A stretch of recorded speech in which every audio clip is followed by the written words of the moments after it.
There are several different ways to get your child onto your back, and the method that you choose is completely up to you. We suggest you try them all and then go with the one that makes you feel most confident. They will all secure and support your child as they're moving onto your back, and it's the kind of thing that when you're watching someone else do it, it can look a bit scary, but when you're doing it yourself, you do feel how supported they are through the whole movement, and you get used to it very quickly. So I'm going to show you 3 different methods. One of them is my favourite, and I'll explain why. So this first one is a hip scoot. All we're going to do is position the cloth where it needs to start over baby, but we're not going to do any other adjusting. And then choosing the side you're most mobile on, you're going to scoot them over your hip, and then keeping one arm on them here, you're going to lift your arm over, back to support them, and then start to hutch them round your back. This arm here can come to the side, hold the cloth, hold baby, and help to move them round. Once you've got them in the place that you want them, you can then start to position the passes ready to start the carry and to make the seat and whatever else. Okay, so that's a hip scoot. That's the same movement backwards. Now the next is a Superman toss. I'll show you this without the cloth first because there's something quite important that you need to make sure you're doing. So my demo doll's twisting round. Right, so with a Superman toss, you're going to cross your arms in front of you and you're going to insert your hands open into their armpits, and we want to keep our fingers open to reduce any temptation to hold our child by their arms, because you're not going to lift them by the arms. That'll damage their joints potentially. What you're going to do is put pressure inwards on their torso with the backs of your hands, so that you are holding them by pushing in and lifting up.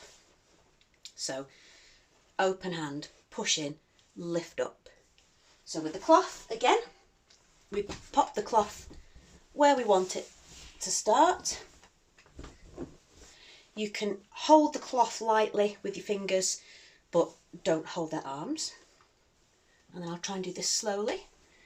We go up. Because your arms are crossed, they'll naturally swivel round, up, over.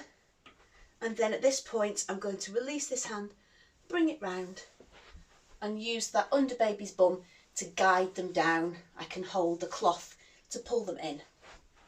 And once I've got them where I want them on my back, again, I'll just start to position these passes wherever they start for whichever carry I'm doing. Now, the third method is my favourite, and this is the Santa toss. And I'm going to demonstrate it quite quickly for you, but I will make another video where I break it down into sections and we work through it bit by bit. Now, that's because there is a lot more work done with the baby in front of you with a Santa toss. You do a lot more adjusting of the cloth, it takes a bit longer. But that means that right from the start, a lot of the work has been done, and once the baby is on your back, you don't then have to do a lot of the next stages behind you using feel and guesswork and what have you. So it makes the seat pretty much for you. It adjusts the cloth of the main pass pretty much for you. So although it takes longer to get them sorted at the beginning, once they're on your back, there's a lot less work to be done. I also personally find that it makes them feel more secure to me. And I was able to do this from the point where my children had enough upper body strength to hold themselves quite securely, which is the point where I was back carrying, up until they were, I think, 3-ish, and there's a point where you have to sort of get momentum to get them onto your back, and it's a little harder with a weight, but by then they thought it was brilliant anyway, and it was just an easy movement. So I'll show you can do this from them lying down, but I'll show you how you do it if they're sitting up just to make it easier to see on camera. So putting my knee up, I spread the cloth and I gather the bottom third that's going to be my seat. And this, I know that this is going to be roughly the right height to go up my baby's back. I sit my baby here, or I would lie them down if they were lying. And I bring the cloth up to the nape of their neck. And at this point, I've got them there and they are secure. They can't go anywhere. I then move a little bit further away from baby's legs and I start to gather inwards in a diagonal line till I've reached where I'm holding at the nape of their neck, the top of their neck. Oh, same, don't tip the chair. Same on this side, start a few inches away, gather, gather, gather, till I've got all the cloth in one hand. I'm going to toss this tail over. They both want to be on the same side. They're going to be on the opposite side to the side that I'm throwing them on. So now I've got the cloth here and I can start to tighten strand by strand to make sure that it's smooth and secured on their back. This is where we start to make the seat. The cloth is very difficult with a demo doll who doesn't have knees. The cloth is going to go knee pit to knee pit.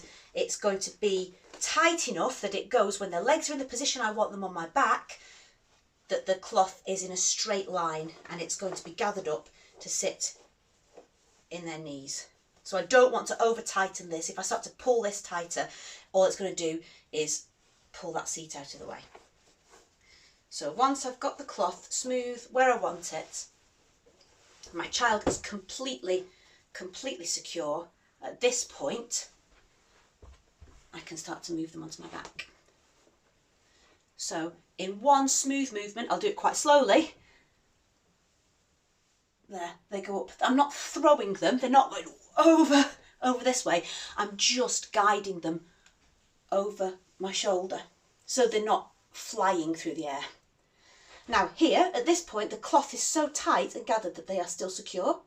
I bring my arm round like we did with the Superman toss, and I can get hold of their bottom, and what I'm going to do is start to release my hands slowly to give me space to then lever them down. One of the beauties of this is also, if you notice, compared to the other two movements, I am stood upright. That's going to really help with making sure that my baby's weight is distributed properly. When you're lying forward and doing all this business, the baby's weight is going straight down. Then as you stand up, it changes again. So from here, I'm going to move my arms down, get baby where I want them on my back, and then give myself a little bit more space to make a head hole. I'm going to lift this up and pop my head through. Messes your hair up.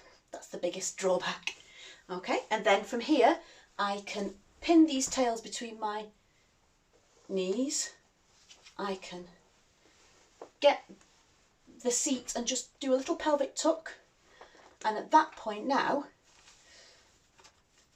not only is my baby on my back, but I've made the seat for them as well. And I know, without having to have a mirror or whatever, I know that they are secure and in the right position. I don't have to do any guesswork. I can lift this up to make sure nothing's trapped, that the cloth is all straightened, and again here, looks like this is a bit twisted, lift it up. And so now my baby's on my back and I'm also about 2 stages into my carry as well. So I've already got this seat made, and then I can start to do whatever I'm going to do. So that is a very quick Santa toss. As you can see, there are more steps to it than the others, but I do think that it's worth really having a go with that one, just because of how secure it is and the benefit of getting that seat right, pretty much guaranteed every time. And there we go. So that's 3 different methods. Have a go, see which one you like best.